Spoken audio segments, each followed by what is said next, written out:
Bismillahirrahmanirrahim. Assalamualaikum warahmatullahi wabarakatuh. Selamat pagi dan salam sejahtera buat kita semua.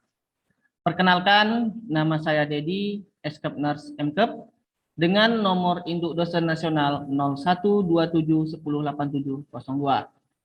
Latar belakang pendidikan saya, yaitu Magister Keperawatan. Saya pada saat ini mengajar kuliah di bidang keperawatan. Saya sebagai dosen dan pegawai tetap pada program studi D3 Keperawatan Helvetia. Mulai saya bekerja, yaitu pada tahun 2016 sampai sekarang.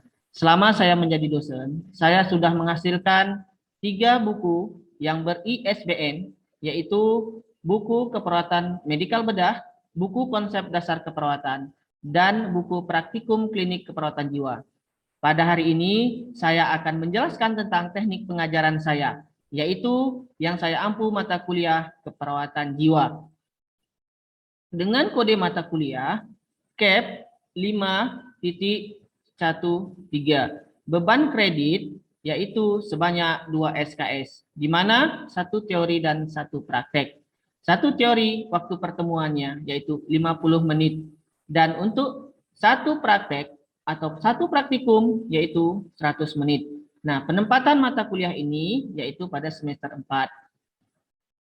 Sebelum saya menjelaskan lebih lanjut mengenai teknik pembelajaran saya, terlebih dahulu saya akan menjelaskan manfaat mata kuliah keperawatan jiwa, yaitu perawatan yang berkompetensi dalam mengelola rentang respon gangguan jiwa, baik di rumah sakit maupun di komunitas. Dan juga saya akan menjelaskan deskripsi singkat luaran yang diharapkan, yaitu mahasiswa mampu melakukan asuhan keperawatan pada pasien dengan gangguan jiwa. Mata kuliah ini dilaksanakan secara daring dan luring. Mata kuliah ini membahas tentang konsep kesehatan jiwa, konsep keperawatan kesehatan jiwa, masalah kesehatan jiwa dalam rentang sehat jiwa sampai gangguan kesehatan jiwa. Nah, ditujukan pada pasien dengan masalah psikososial dan gangguan kesehatan jiwa dengan menggunakan pendekatan proses keperawatan, menggunakan terapi modalitas keperawatan kesehatan jiwa. Pengalaman belajar diperoleh melalui pengalaman belajar, yaitu ceramah, penelaahan kasus, simulasi, role play, praktek laboratorium, dan penugasan perseorangan. Dan tugasan kelompok untuk meningkatkan pemahaman dan keterampilan klinis mahasiswa dalam memberikan asuhan keperawatan kesehatan jiwa di tatanan pelayanan kesehatan. Adapun topik-topik yang akan saya bahas selama 14 kali pertemuan, yaitu dengan menggunakan media, yaitu online atau daring, di mana pertemuan 1-7 menggunakan aplikasi Zoom, dan pertemuan ke-8 sampai 14 yaitu secara tatap muka atau luring. Ya, berikut adalah topik-topik yang akan saya bahas selama 1 semester 14 kali pertemuan. Yang pertama, memahami secara keseluruhan pembelajaran keperawatan jiwa, memahami perspektif konsep dan model keperawatan jiwa. Yang kedua, memahami tindakan terapi dan terapi modalitas. Yang ketiga, peran perawat dalam pemberian psikofarmaka. Yang keempat, memahami konsep dan aplikasi asuhan keperawatan jiwa. Yang kelima, memahami konsep terapi aktivitas kelompok. Yang keenam, memahami konsep aplikasi asuhan keperawatan kecemasan. Yang ketujuh, memahami konsep dan aplikasi asuhan keperawatan kehilangan dan berduka. 8. Memahami konsep dan aplikasi asuhan keperawatan gangguan konsep diri. Yang kesembilan, memahami konsep dan aplikasi asuhan keperawatan harga diri rendah atau HDR. Yang kesepuluh, memahami konsep dan aplikasi asuhan keperawatan isolasi sosial. Dan yang ke-11, memahami konsep dan aplikasi asuhan keperawatan halusinasi. Yang ke-12, memahami konsep dan aplikasi asuhan keperawatan risiko perilaku kekerasan. Yang ke-13, memahami konsep dan aplikasi asuhan keperawatan defisit keperawatan diri. Yang ke-14, memahami konsep dan aplikasi asuhan keperawatan regimen terapeutik. Nah, setelah kita tahu gambaran singkat tentang mata kuliah yang saya ampu, yaitu pada asuhan keperawatan jiwa, selanjutnya saya akan menjelaskan teknik pembelajaran saya dengan metode pertama, yaitu ceramah, diskusi, tanya jawab, persentase secara kelompok, dan role play, di mana semua yang akan dilakukan yaitu mengenai role play atau demonstrasi, yaitu akan dilaksanakan di laboratorium. Nah, bagaimana cara saya memberikan nilai kepada mahasiswa?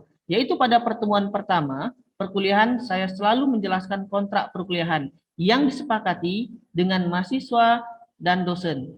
Dalam kontrak ini, yaitu perkuliahan tersebut memuat cara saya menilai dan memberi bobot penilaian saya sehingga mahasiswa mengetahui lebih awal diharapkan dapat memberikan penilaian. Nah, yang pertama yaitu ada kriteria penilaian. Penilaian dapat dilakukan dalam bentuk harian, yaitu keaktifan mahasiswa, penugasan UTS, dan UAS dengan menggunakan kriteria sebagai berikut. Poin A, harus ada harian persentase, yaitu sebanyak 10%. Selanjutnya ada tugas, yaitu dengan bobot nilai 20%, UTS 30%, UAS 40%. Nah, nilai akhir sama dengan harian, tambah tugas, tambah UTS, dan tambah UAS. Nah, ini nilai yang akhirnya yang didapatkan oleh mahasiswa selama proses pembelajaran 14 kali pertemuan. Nah, untuk berikutnya akan saya tampilkan saya mengajar di dalam kelas. Bismillahirrahmanirrahim. Assalamualaikum warahmatullahi wabarakatuh.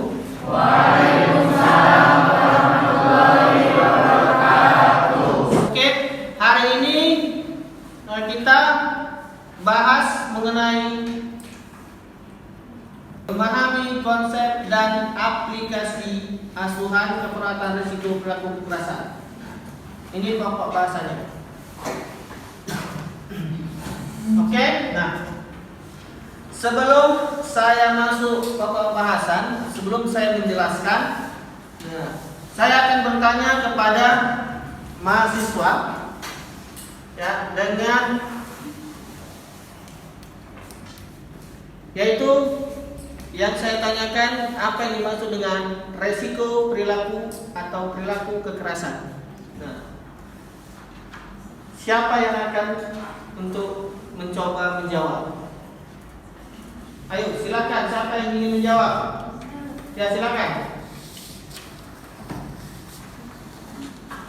Ya, perkenalkan siapa nama? Perkenalkan, nama saya Nurhamida, FPN 2001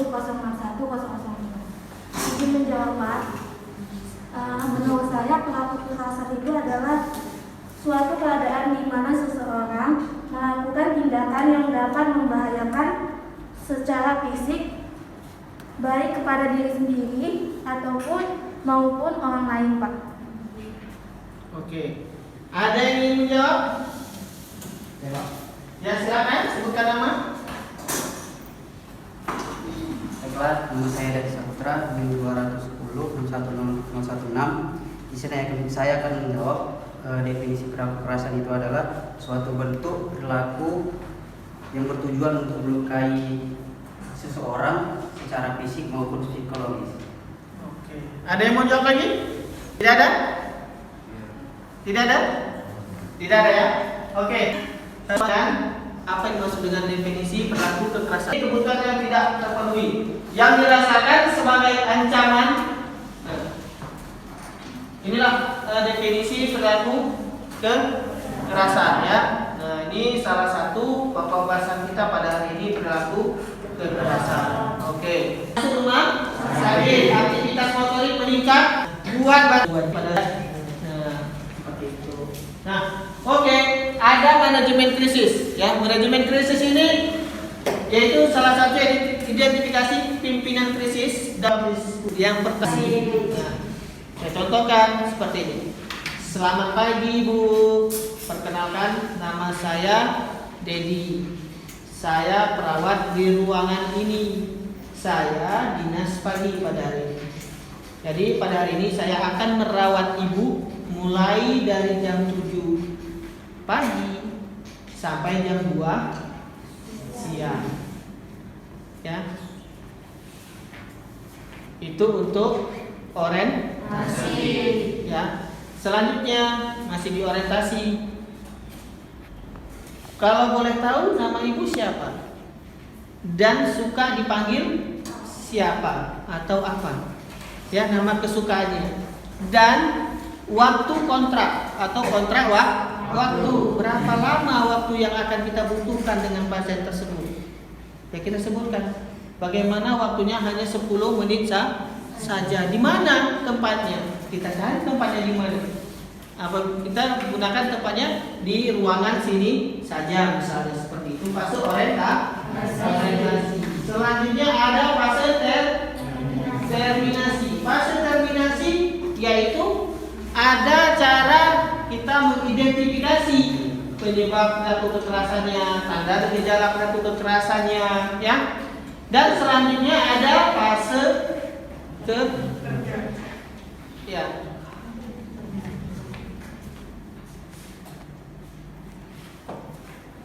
Nah, ini dia untuk fase orientasi, fase kerja dan fase terminasi. Nah, jadi fase kerja tadi tanyakan apa penyebabnya, tanda dan gejalanya, ya. Selanjutnya ada fase terminasi. Di mana fase terminasi? Yaitu fase terakhir yang kita tanyakan kepada pasien untuk kontrak waktu berikutnya. Kontrak waktu berikutnya di mana kita mau lakukan SP yang kedua. Nah. Oke, ada SP kedua yaitu latihan mengontrol perilaku kekerasan secara fisik kedua, dan ada evaluasi latihan napas dalam, latihan cara fisik kedua, pukul kasur dan bantal. Ini ajarkan kepada pasiennya. Dan selanjutnya susun jadwal kegiatan harian secara kedua, ya. Jadi ingat yang kedua tadi. Yang kedua tadi latihan mengontrol perilaku kekerasan, yaitu dengan cara apa? Memukul bantal, memukul kasur, tarik nafas dalam, diajarkan kepada pasien supaya rileks. Selanjutnya ada susun jadwal kegiatan harian cara kedua. Jadi apa yang kita catat pada jadwal yang kedua pada harian? Buat jadwalnya. Jam segini bangun pagi, melipat, misalnya melipat atau membersihkan tempat tidurnya, menyapu. Jadi diajarkan setiap jadwalnya ditulis. Nah, biar ada kegiatan aktivitas pada pasien tersebut. Nah, pada SP3 latihan mengontrol perilaku kekerasan secara sosial dan verbal. Berarti dengan cara berkomunikasi, ya. Nah, berkomunikasi. Bagaimana cara berkomunikasi? Yaitu sama temannya, ya. Misalnya dia ada temannya di samping, ya, ajak berbicara supaya pasiennya tidak termenung, ya, atau gangguan. Nah, ada SP4 latihan mengontrol perilaku kekerasan secara spiritual, yaitu secara spiritual berarti dengan keagamaan, ya. Atau latihan berdoa dan beribadah. Ajarkan pasiennya menurut keyakinannya masing-masing. Nah, SP5 pasien latihan mengontrol perilaku kekerasan dengan obat, ya, dengan obat-obatan yang sudah disampaikan tadi, ya. Cara minum obatnya, perkenalkan nama obatnya sama pasiennya, kapan jadwal minum obatnya. Nah, jadi supaya tahu, supaya mengingat. Ini ada latihan pasien minum obat secara teratur dengan prinsip 5 benar nama pasiennya, ya. Kita benar nama pasiennya. Selanjutnya benar nama obat. Selanjutnya ada benar cara minum obat. Nah, selanjutnya benar waktu minum obat dan benar dosis obat. Nah, ini ada 5 benar obat. Setiap pemesan guna obat ada 5 berhenti obat. Nah, jadi susun jadwal minum obatnya. Kapan dia minum obatnya pasien tersebut supaya diingat. Nah, oke. Nah, ini ada SP pasien cara fisik yang sudah saya jelaskan, ya. Yang berikutnya masih SP pasien. Nah, ini ada SP pada keluarga, yaitu diskusikan masalahnya, diskusikan sama keluarganya. Jadi apa yang punya masalah? Bagaimana cara merawat? Jadi melatih merawat. Jadi keluarganya kita latih untuk merawat si pasien jika dia akan pulang ke rumah. Misalnya memberi kesempatan keluarga merawat. Selanjutnya ada memanfaatkan sumber daya atau ya care. Oke. Jadi tadi SP pada perilaku kekerasan itu ada 5. Yang pertama tadi bina hubungan saling percaya, yaitu dengan ada kita tanya penyebabnya, tanda gejalanya, itu pada SP pertama. Pada SP kedua, melatih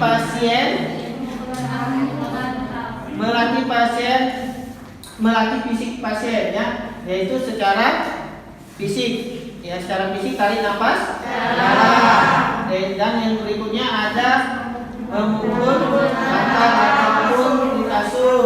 Yang ketiga, secara verbal, berkomunikasi dengan temannya. Yang keempat,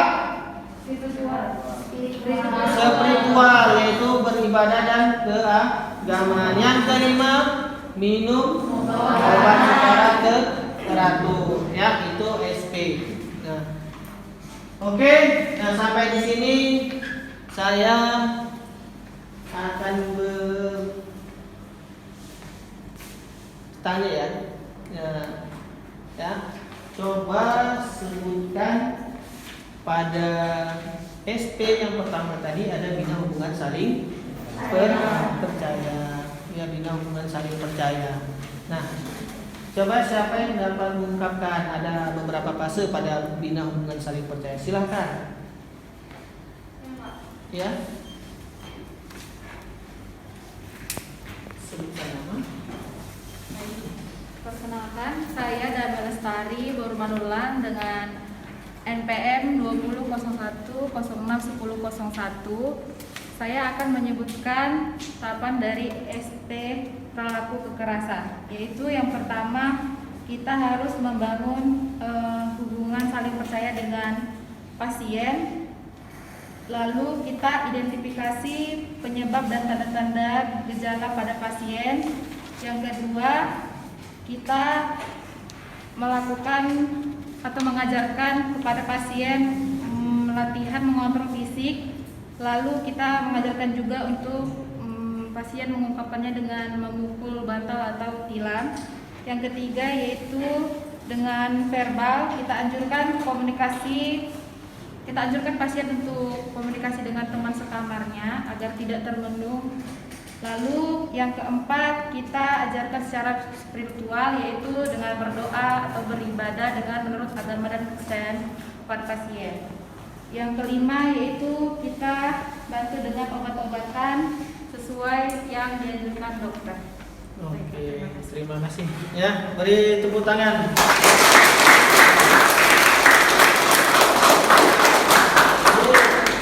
Itu SP yang disebutkan oleh temannya itu Dame Lestari. Ya. Untuk berikutnya, yaitu tadi di bina hubungan saling percaya. Ya, ada beberapa fase. Coba sebutkan, siapa yang bisa menyebutkan? Dari mulai ada beberapa fase, ada tiga fase ya. Sebutkan. 3 fase. Ya. Silakan. Siapa yang ingin menyebutkan fase? Ada 3 fase. Ayo. Ya, silakan. Perkenalkan, nama saya Dinda Elisa Tanjung. NIM saya 2001061014. Ada 3 fase, yaitu yang pertama fase orientasi, yaitu di mana kita memperkenalkan diri dan membuat waktu pada pasiennya. Yang kedua ada fase kerja, di situ kita mengidentifikasi masalah. Dan yang ketiga ada fase terminasi, yaitu untuk membuat kontra waktu selanjutnya. Oke, terima kasih. Nah, tepuk tangan. Jadi akan saya ulangi, tadi ada 3 fase, yaitu ada fase orientasi, fase kerja, dan fase terminasi. Ya. Oke. Dan selanjutnya yaitu kita akan coba nanti, atau ada yang mau bertanya? Ya, silakan. Baik, perkenalkan, nama saya Dwi Saptika Sumora dengan NIM 20011061002. Jadi pertanyaan saya, pada SP perilaku kekerasan ada 5 Pak. Jadi pertanyaan saya, bagaimana cara kita memberikan SP kepada pasien dan apa saja fase-fasenya. Terima kasih. Oke, terima kasih Dewi. Ya, ada yang mau nanggapin? Ada yang mau nanggapin? Ya, tadi ditanyakan SP, yaitu ada apa? Fasenya. Tadi sudah disebutkan oleh temannya. Yang pertama tadi ada SP pelaku kekerasan itu ada 5 dan fase-fasenya itu ada 3 fase. Tadi sudah disebutkan, yaitu ada fase orientasi, fase kerja, dan juga fase terminasi. Nah, saya harapkan isi-isinya tadi sudah disampaikan oleh Adinda. Oke. Ada yang bertanya lagi? Ya, silakan. Perkenalkan, nama saya Usama Hakim, NPM 2001 061032. Di sini saya mau bertanya, apa tanda dan gejala perilaku kekerasan? Wah, oke, mantap ya. Pertanyaannya juga bagus ya. Nah, apa tanda dan gejala perilaku kekerasan? Ada yang menanggapi? Apa aja tanda dan gejalanya? Ya, silakan, ada yang menanggapi? Silakan. Ya, silakan.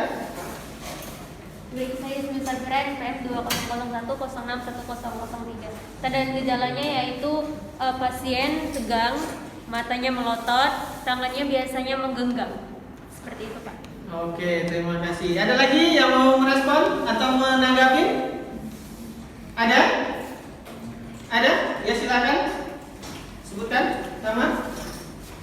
Perkenalkan, nama saya Irma Suryani, NPM 20010118. Saya ingin menanggapinya emosional, badannya kaku, sering melihat ke bawah, Pak. Oke, ya. Terima kasih. Nah, kasih apresiasi.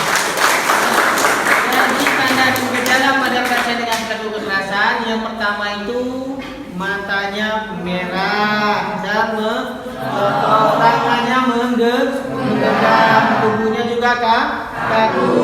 Nah, itu tanda, dan sering berbicara keras atau nadanya lebih tinggi dan tindakannya lebih agresif. Nah, itu tanda dan gejala pada pasien pelaku kekerasan ya. Kalau melihat orang seperti bermusuhan. Nah,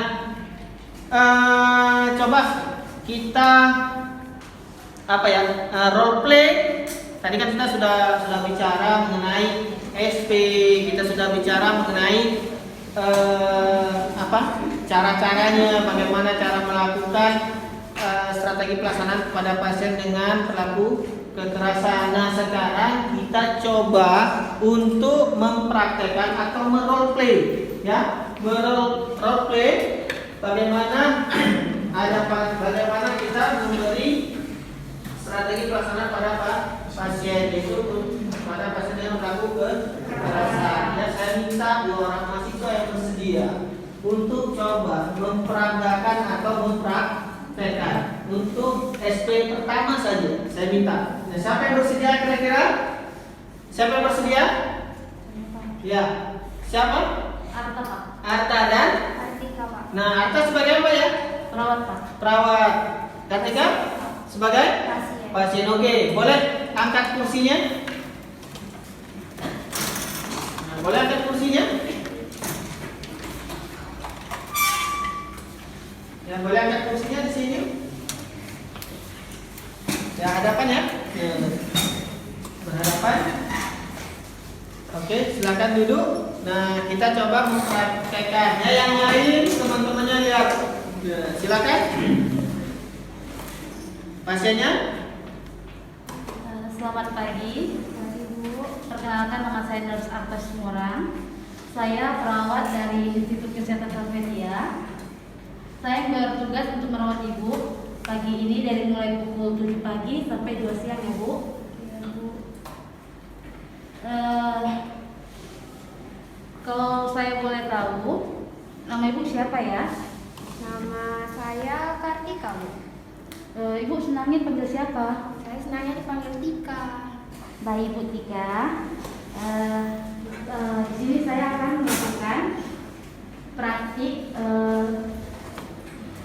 perilaku kekerasan yang akan berlaku di beberapa menit. Ibu maunya kita lakukan ini berapa lama ya Bu?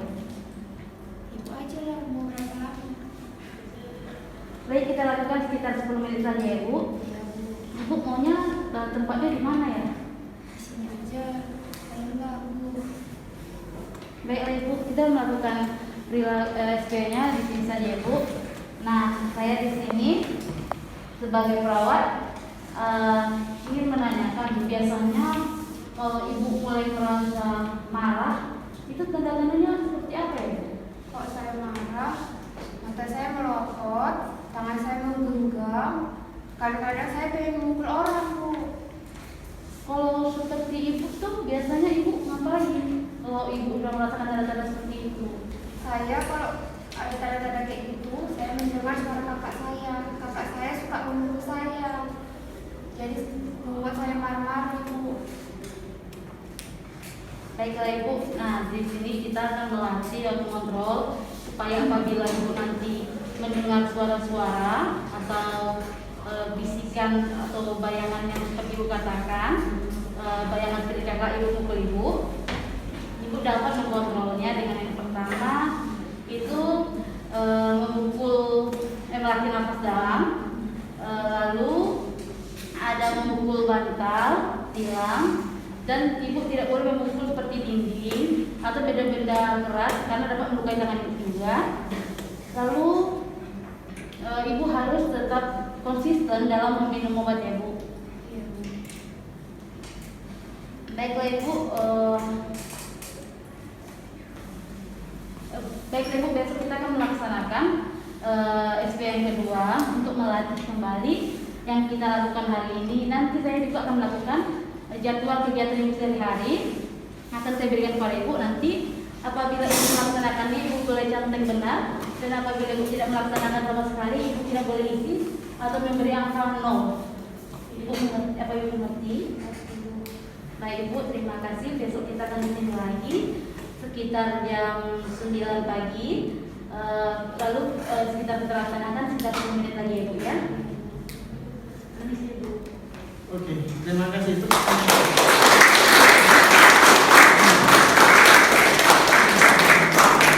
Nah, ini tadi merupakan role play atau komunikasi atau strategi pelaksanaan ya pada pasien dengan perilaku kekerasan yang telah diungkapkan. Terima kasih kepada Arta dan Kartika. Ya, nanti suatu saat jikalau kita praktikum seperti ini kita laksanakan. Jadi ada pasiennya, ada perawatnya. Oke, nah, jadi materi ini ada beberapa soal untuk kita teskan pada saat kita ujian nanti. Ya, saya harapkan dapat dipahami dan dimengerti. Nah, saya kira jika tidak ada yang bertanya lagi, ya tadi sudah kita tanya jawab, sudah di role play kan ya. Saya harapkan kepada kita semua dapat melaksanakan dengan baik ya. Oke, jika tidak ada yang bertanya lagi, kita padai pertemuan kita pada hari ini. Dan saya ucapkan dengan Assalamualaikum warahmatullahi wabarakatuh.